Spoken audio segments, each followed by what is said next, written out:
আসসালামু আলাইকুম রাহমাতুল্লাহ। সম্মানিত দর্শক, প্রিয় মানুষ কাছে ফিরে আসবে 100% ইনশাআল্লাহ যদি আপনারা এই আয়াতটি মাত্র 3বার পাঠ করতে পারেন।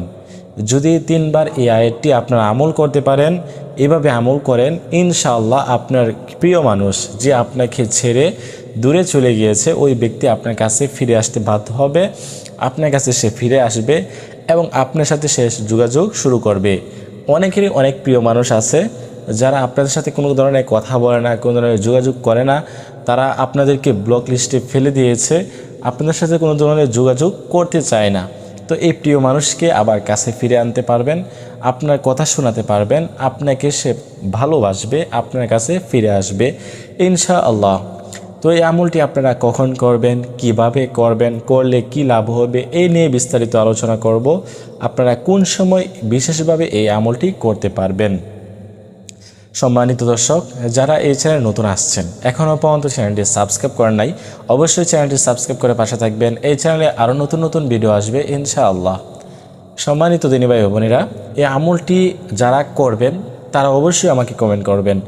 আপনাদের কমেন্ট দেখে আমি আপনাদের জন্য দোয়া করব, যাতে করে আল্লাহ তাআলা আপনাদের মনের আশাগুলো পূরণ করে দেন।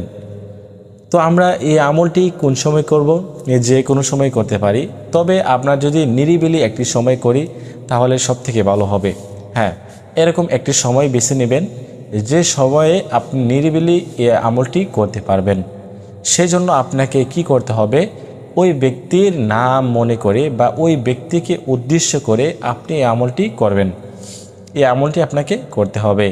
প্রথমে এই আমলটি করার জন্য আপনাকে অবশ্যই অজু করে নিতে হবে। অজু করে নেওয়ার পরে, পবিত্রতা অর্জন করার পরে আপনি পবিত্র জায়গায় বসবেন। বসে প্রথমে 3বার ইস্তিগফার পাঠ করবেন, আস্তাগফিরুল্লাহ আস্তাগফিরুল্লাহ আস্তাগফিরুল্লাহ। তারপরে 3বার দুরূদ শরীফ পাঠ করবেন।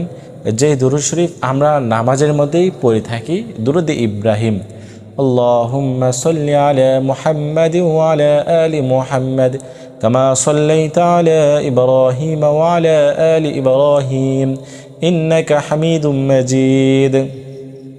আল্লাহুম্মা বারিক আলা মুহাম্মাদিন ওয়া আলা আলি মুহাম্মাদ কামা বারাকতা আলা ইব্রাহিম ওয়া আলা আলি ইব্রাহিম ইন্নাকা হামিদুম মাজিদ। এরকমভাবে আপনারা 3বার দুরূদ শরীফ পাঠ করবেন।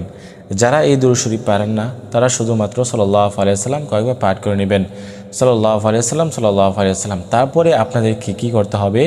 এই আয়াতটি তার নাম উদ্দেশ্য করে, তাকে মনে করে আপনারা এই আয়াতটি পাঠ করবেন 3বার। আয়াতটি হচ্ছে ওয়া আলকাইতু আলাইকা মাহাব্বাতাম মিন্নি। কতবার পাঠ করবেন? 3বার পাঠ করবেন। পাশাপাশি এই আয়াতটি আপনারা পাঠ করতে পারেন।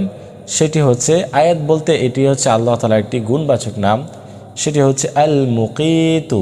আল মুকিতু এই আল্লাহ তাআলার নামটি আপনার 7বার পাঠ করবেন এবং শেষে 3বার দুরূদ শরীফ পাঠ করে নেবেন। তো এইভাবে আমলটি করলে কি লাভ হবে? এই লাভ হবে যে ওই ব্যক্তি, যে ব্যক্তির জন্য আপনারা আমলটি করবেন, ওই ব্যক্তি আপনার কাছে ফিরে আসবে, আপনাকে ভালোবাসবে, আপনার কথা মতো চলবে, আপনার সাথে আবার যোগাযোগ শুরু করবে। হ্যাঁ, অনেকে বলে থাকেন, হুজুর আমাদের তো কোনো ধরনের কাজ হচ্ছে না। আপনারা আসলে কাজ হওয়ার মতো কোনো আমল করতে পারেন নাই। মনোযোগ সহকারে আপনারা অবশ্যই আমলগুলো শিখবেন, তারপরে অনুমতি আমার কমেন্ট বক্সে কমেন্ট করবেন।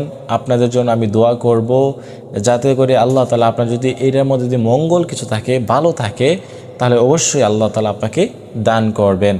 সেই জন্য আপনাদের কাজ হচ্ছে, যারা করবেন আমল তারা অবশ্যই আমাকে কমেন্ট করবেন, আর কমেন্ট করে জানাবেন কোথা থেকে ভিডিওটি দেখছেন।